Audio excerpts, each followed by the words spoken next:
Welcome to another episode of Football Performance with MKF.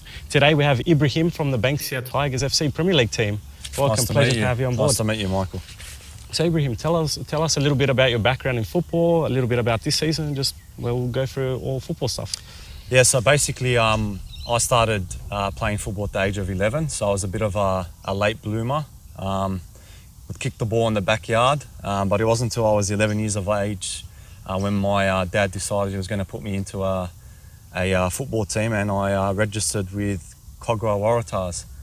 I picked the game up very quickly. I had one season there, and then ended up getting picked to play for St George Reps back in those days, at the age of 12. And ever since then I've been playing sort of representative football. I went from St George onto Sydney Olympic, onto Banksia City Lions, back to Sydney Olympic, Sydney United, Parramatta Melita. And then I decided to sort of end the career here at one of my local clubs at Banksia Tigers. And I've capped it off with winning the title this year. So it's been a good journey so far. Congratulations. Thank you very much. Tell us a little bit about that title-winning season this season. So obviously it was delayed because of COVID. So it was a very strange time, very different to any other season that we've had. But we were constantly informed by the staff that there was a good chance that the season would go ahead. And eventually it did go ahead. It was a shortened season, but there was still quite a few games. And obviously the semi-final format changed, where they had just first versus fourth, second versus third. So we made sure that we sort of finished in the top four, and we knew from there was a different sort of competition. Who turned up would sort of win. We finished fourth, and then we played against Arncliffe, which is pretty much the local derby, very big derby. Tough game, got through 2-1, and then we played Connells Point. Amazing turnout, and we won the final 4-2. Congratulations, especially with a COVID-affected season. Before COVID hit, how was your pre-season prep heading into this season? I thought as a team we were super fit. Hussein Akil had us drilled, and I thought we were playing extremely well, good football as well. Most of the boys were fit. The only problem is with club football, a lot of the older boys, the senior boys, have a lot of other responsibilities. But to their credit, they kept fit. So then when we did come back, we hadn't lost too much fitness, and we were able to get going again.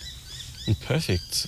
And then when the break happened with COVID, how did that affect the prep at the beginning of the season, with everyone being fit to restarting the season again and getting back into things? Well, obviously, as a coach, when you're sort of programming, you've got your pre-season, in-season and post-season. So Hussein Akil sort of had to adjust. We were still working on like a pre-season sort of program, a lot of fitness work, but at the same time we had to do sort of game situation drills to prepare us for the games because they weren't too far ahead. And throughout the season, even though we were training maybe once or twice a week, he still incorporated some fitness drills in there because of our base fitness and losing that base fitness during COVID. 100%, that conditioning tends to start to almost drop off quite quickly when you have significant breaks like what we did during COVID as well. That's right. So it was credit to the coaching staff as well, especially for a club level, trying to get us fit again, and at the same time, because we're only training once or twice, trying to keep the training sessions entertaining as well. And that was full credit to the staff who had planned their training sessions that way. 100%. And how was the turnout for each session as well? To be honest, the numbers vary depending on the weeks. Like I said, a lot of players at this level have other responsibilities. Like for myself as a teacher, some weeks I couldn't make it. I had parent-teacher interviews, for example. But the coaching staff always send out messages the day before, just so they can get the numbers and adjust to that for their training session. Yeah, sweet. So there was always accommodation happening for players that couldn't make it. Oh, definitely. Just as long as you were being honest. But yeah, so we tried to make as many sessions as possible. Every single player tried to make sure they were there. But if they couldn't, the staff were sort of understanding. Yeah. That's amazing. Yeah. And especially as a player, having such a significant break for the first time in a season, having COVID happen, how did that affect you mentally? Well, to be honest, at my age, it didn't really affect me that much. The motivation to continue to play is always there for me, especially at this level, you know. So having a month or 2 months break didn't sort of deter me from being motivated. The challenge, I think, would have been for a lot of the younger players who are still trying to find a career in football, being motivated, making sure they're doing their own sessions. Obviously, with gyms being closed, they had to sort of find other ways to stay fit, the parks, etc. So in regards to me personally, it didn't sort of affect me. Once we started again, I was there mentally. Back to normal. Back to normal for me, yeah. What advice would you have for any of the young people in terms of that mentality-wise? Anything you want to pass on from your experience in your playing days? To be honest, the best sort of advice I can give is organise training sessions with your club is never enough. Not taking anything away from Australian football, but we are sort of a distance away from the top nations in the world. And if you do want to have any sort of chance of competing at that level or ever getting to those levels, you need to make sure that you're doing your own stuff. It might be conditioning, it might be just as simple as kicking the ball against the wall just to work on your touch, but there has to be those extra hours off the field. 100%. Yeah. And I assume from a young age, because you started late, you did a lot of those solo sessions, those sort of backyard sessions as well, hey? Yeah, so I was very lucky. I had 2 brothers, so I've got 2 brothers and a sister, and I'm the second in line. So my oldest brother was very rough on me, and you learn things from that. Him being rough on me created this sort of fire within me where I had a desire to always win, even though I was expected to lose. And we spent many hours in the backyards kicking each other, kicking the ball. And you need to have that. You need to have 100%. That sort of environment around you. It's not good enough training once or twice a week at club level at that age and then just going back home and jumping on the PlayStation or whatnot. Yeah. Well, that's the thing. That roughness with the brothers builds that physicality and that toughness when you transfer that onto the field as well. Definitely. And more than that, it's the mindset that it instills. I think here in Australia, one of the strengths we have in football is our mindset, our being the underdog, the never die attitude. And if we can harness that like we did for a decade or so, I genuinely think that's one of our strong points, and we need to go to that. And you need to harness it at a young age. 100%. Especially that do or die, being able to go into the field and give it your all, because a lot of players will go and you can tell the players that are committed that are not committed. And you already know when you go into a game, you're like, this bloke doesn't really even want to be here to begin with, compared to other players that you can see, you're like, this is going to be a hard game because all the players have rocked up. I think what people forget is that football is played many different ways, and it's a team sport. So you've got 11 players on the field and you've got your substitutes. And every player brings something else to the game. 100%. Many legends and greats of the game have made a career out of it and a name out of it, not for being the most technical player, but for having that never die attitude. As much as I hate Manchester United, I always think of Roy Keane, for example. Roy Keane, never die attitude. Technically solid, but he wasn't the most gifted player. He could play his simple passes, but you always knew what you were going to get with him. And he made a name for that. Guys like Gattuso as well, not technically gifted, but he knew his role, you know? And that's what I think is taken away from the game these days. These young kids, they look at Cristiano Ronaldo, Lionel Messi, these silky players. The flair. And they think, oh, I want to do that. So they're doing all these amazing spins and turns and step overs, but the drive isn't there. You put them on a full-size pitch and the fullback makes a run, and as a winger, you need to be tracking it. They don't want to do it because they think that football's an easy game. 100%. You know? And even that, what you said, reminds me of the movie Goal, when he has a player on the pitch and the manager kicks the ball, he's like, go chase it, and he doesn't reach it. And it's like, it's a team sport. You can't just be doing everything by yourself. It's like a whole team is behind you. It's like no matter what you do, kick, chase, you'll never win unless you have the full support of the team around you. So yeah, there's a time and place to have flair, but like what you said, that drive, that determination, the whole team spirit needs to be there. Definitely. bring everyone forward. No matter what successful team in the world throughout history, there's that one or two players through the spine of the team who carry that. Whether you're talking about your greats, your Real Madrid, your Barcelonas, your Liverpools, your Manchester United, there's always that one player that holds the team and carries them to those 100%. through those tough matches. Yeah. And especially for the younger kids watching that are, we've got just a plane flying over. For any of the younger kids watching that are heading into potentially getting scouted into reps or just made it into reps at a young age, like the 12, 10-year-olds, what tips or advice would you have for them based on your experience from when you made it, when you were younger? There's always got to be that drive to improve yourself. So I started at a very young age and technically I wasn't the strongest, but my athleticism was there. So I made sure that I would work on my left foot. Yep. So I was always finding ways to improve myself, even at a young age. So I'd see someone do something at training and I think to myself, why is he doing that and why can't I do it? Yep.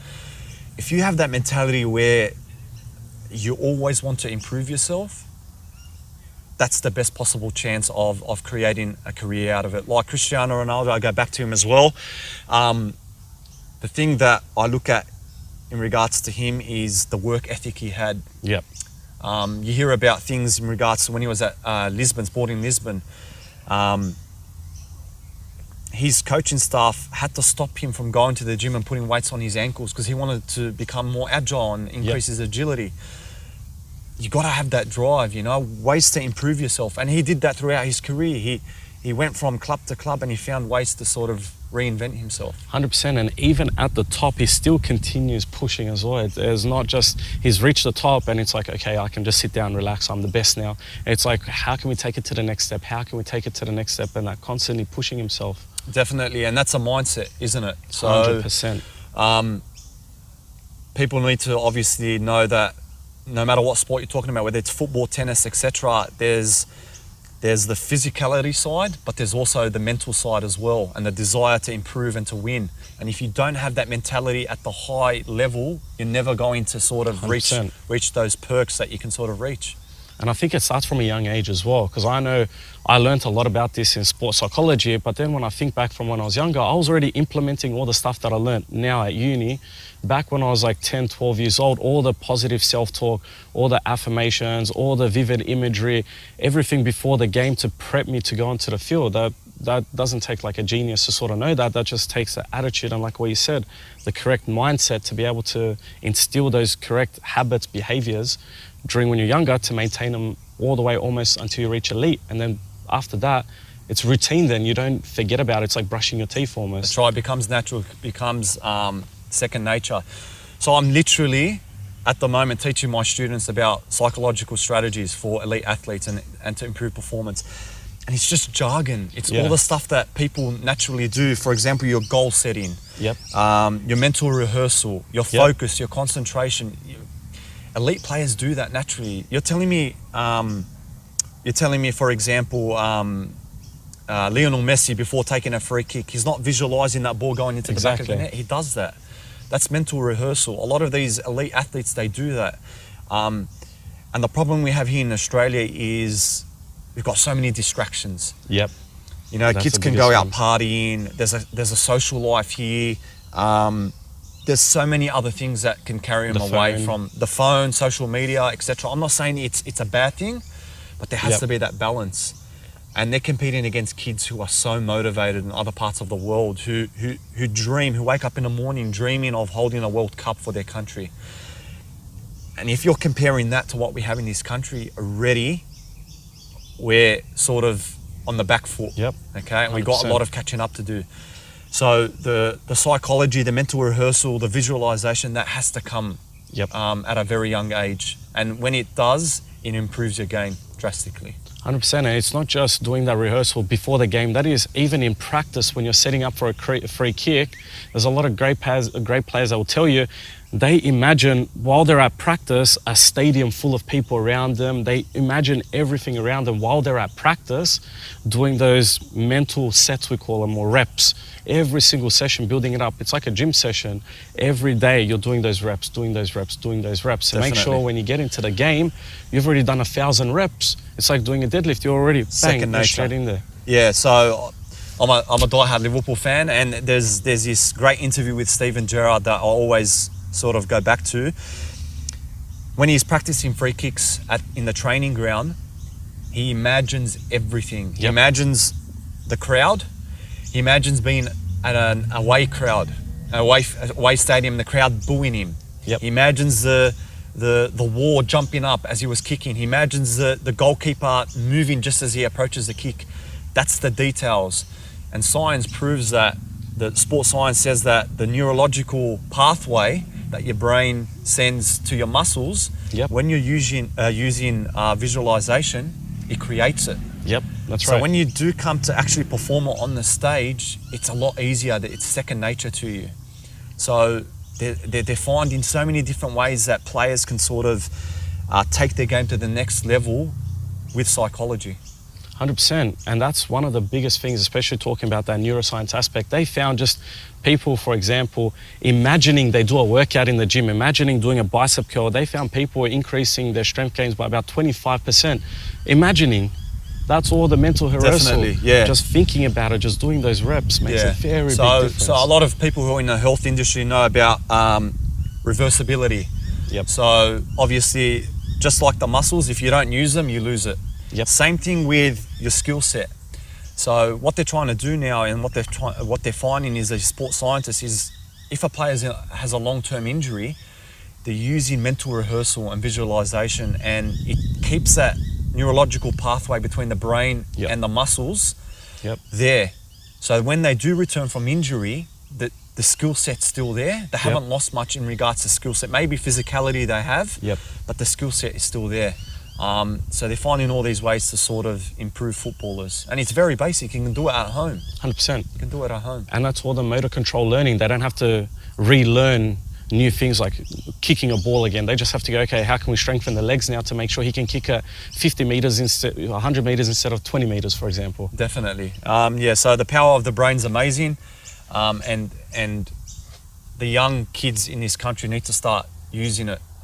They need to be completely immersed in football. You have to live and breathe it. You have to wake up in the morning thinking about football.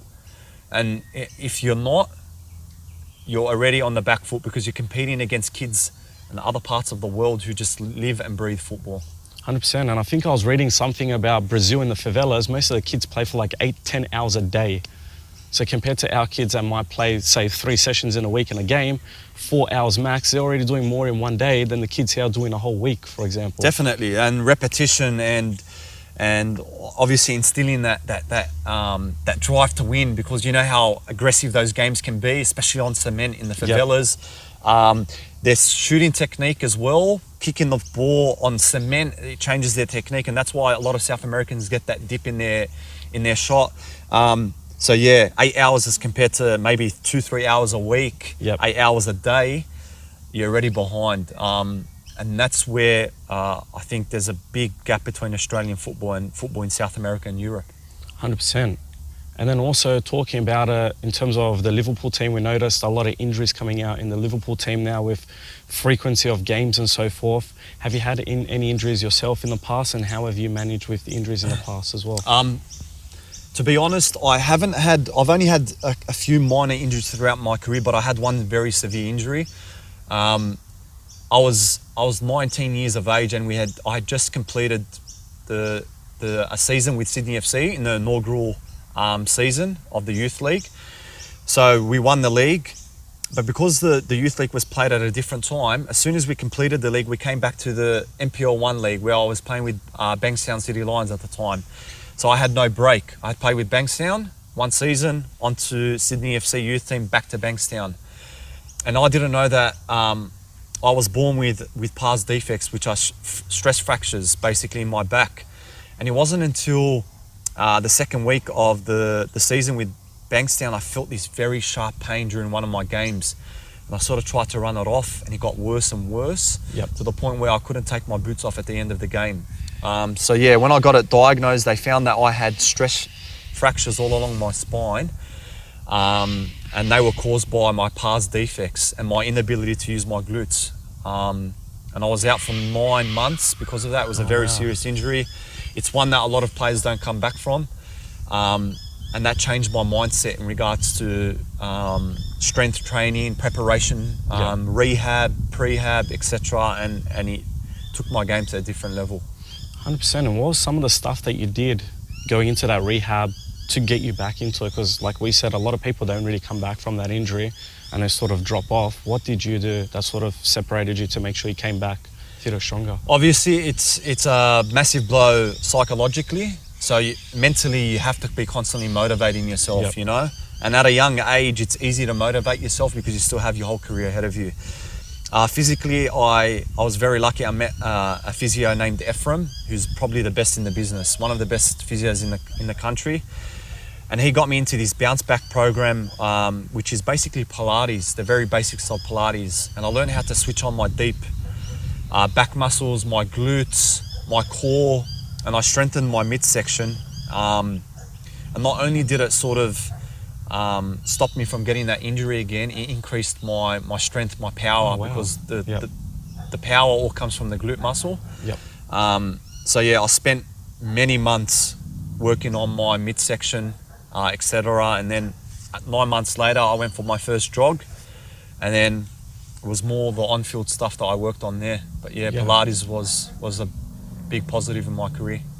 Perfect. That's another thing. So it's not just football training, it's also incorporating all these other different style of training that is definitely going to boost the playing ability as well, especially like Pilates. A lot of people frown upon yoga. They think it's a female sport, same as Pilates. No, all of these can help strengthen and improve your football playing ability, just strength-wise in general as well. Definitely, and they use it in professional teams now. You see professional teams going for yoga lessons, Pilates lessons, anything to help them as an athlete, anything to help with recovery, anything to deter them from getting an injury. A lot of these professional clubs have these sports scientists who are working with them and like you said, different types of training. Anyway, to get an advantage over their opponents. 100%. And even in my experience training all my clients, I'd hate to put a number, but about 95% to 99% of the people coming in have extremely poor glute activation and the sequence of the muscles in order. So in our posterior chain, so the back muscles, our lower back, our glutes and our hamstrings, a lot of people aren't actually firing their glutes when they're running. They fire the lower back, then the hammies, then the glutes. So the glutes are the last to recruit. I was a culprit of it as well. But then you're running and then all of a sudden you feel the back start to shoot up. You're not actually running with your legs, you're running with your back. And when you mention it to someone, they're like, what do you mean running with my back? It doesn't make sense. But then you break it down, strengthen the glutes, are like, wow, running just feels so much easier now and I don't have this back pain anymore. Definitely, yeah. So the glutes is probably the most important muscles for a footballer. A lot of running involved. Not only does the glutes sort of deter you from getting back injuries, it makes you far more explosive, more powerful. Because the glutes are much more powerful than your hamstrings. And if your running technique is coming through the glutes, you're going to become a lot more powerful. And I found that when I started doing my glute exercises, because I'm a bigger player. I found that I was able to jump higher, win my aerial battles. My takeoff, especially being a bigger bloke, I was much more agile with my acceleration as well.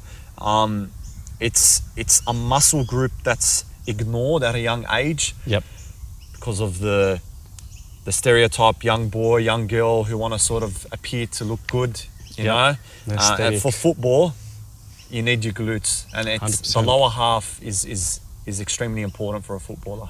100%. And any final thoughts, any final tips that you might have for any players before we wrap it up? You have to have the desire. That's the number one thing. If the desire is not there, go find something else. A lot of people tell you football's a simple game.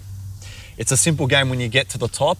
It's very difficult getting there. The desire, the hard work, the determination, overcoming obstacles, facing challenges, the desire to to compete at the best level. You know, if that desire isn't there, no matter how gifted you are, you won't make it. And there's a saying that sort of resonates with me in regards to hard work. So hard work beats talent. Hard work beats talent when talent Doesn't work hard. Okay, so no matter how talented you are, you're going to find that guy that is going to push a bit extra, and then 100%. in the end it's going to show. There's only so far that talent can take you, and we're all not Lionel Messi's, let's be honest. So we need to work extremely hard to make sure we're the best possible players. That's amazing. Yeah. Ibrahim, thank you No so worries. much for being Absolute on the show. pleasure. Absolute pleasure. All the best. Thank you. Thank you.